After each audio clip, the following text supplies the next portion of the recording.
So in the first video, we got so far as to make these girders, when you shoot them, sort of explode and disappear. So in this video, we're going to attach a crate to them, so that when you drop that crate, it falls and kills you or whatever's underneath it. Alright, next step is to add a crate in. So I have a nice crate sitting around. Turn off particle systems. I'm going to add crate 1 in here. And this is important that we add this as a UT, or not a UT, just a regular rigid body. Because that's how we're going to make it fall. It's going to change its size.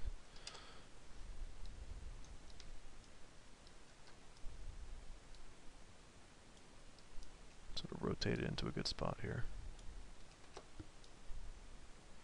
Looks like it's sort of hanging up there.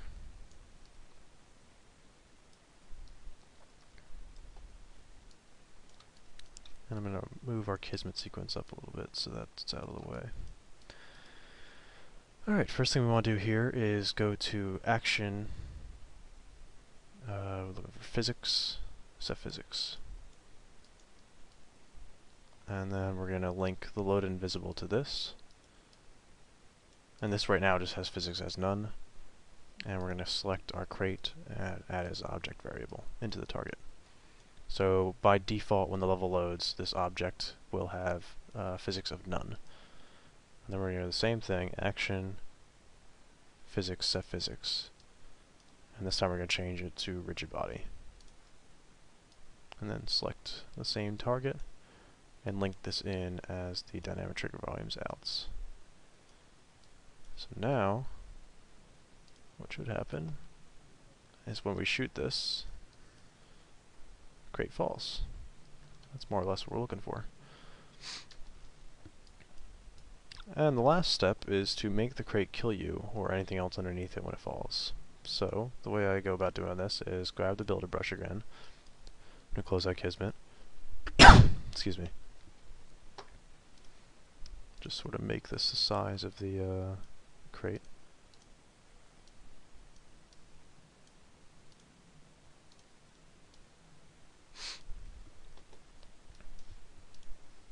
Drag this down the floor. And now we're going to add a dynamic physics volume. And you can do a whole bunch of things with dynamic physics volumes. And one of the good options to use them is a toggleable kill volume. And the way you can do this is by going down to physics volume properties and damage per second. Turn that up to 1000 so it should kill anything in there. Damage type to UT damage type. You can do UT, crush, drown, whatever you want to do. And pain interval, turn that down to 0.1. And then finally we want to go in and select destructive and pain causing on this volume. So now if we test it out, it kills you if you run into it. But we don't want that to happen all the time. So here's what we're going to do. Going to go into Action, toggle, do another toggle sequence here. By default we want this off. But we want it to turn on when the crate drops. You can link that out of either the physics rigid body or the dynamic trigger volumes. Going to set the dynamic physics volume as our target, and then put a delay on the turn on so that it doesn't turn on as soon as you shoot it. It turns on when the crate falls, which should take about 0.7 seconds.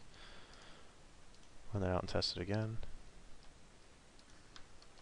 Just sort of get a good shot on that. I'm going to move that crate over so that we can actually run into it.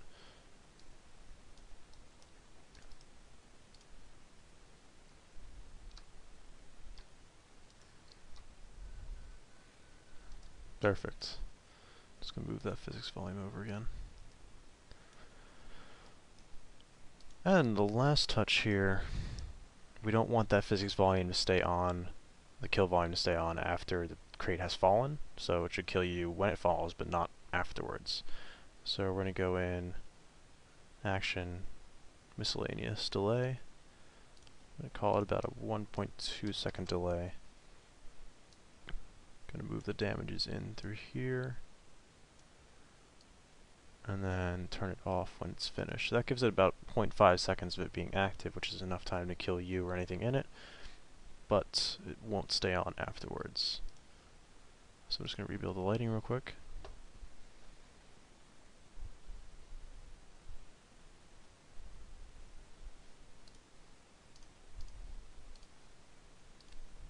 And give it one final test. Perfect. So there are other touches you can add to this. Obviously this is just placeholder. I highly recommend putting sounds in both when you shoot the first objects and when the crate falls. Just go that in by going and playing a sound, linking it up to the target. And that's it. Enjoy.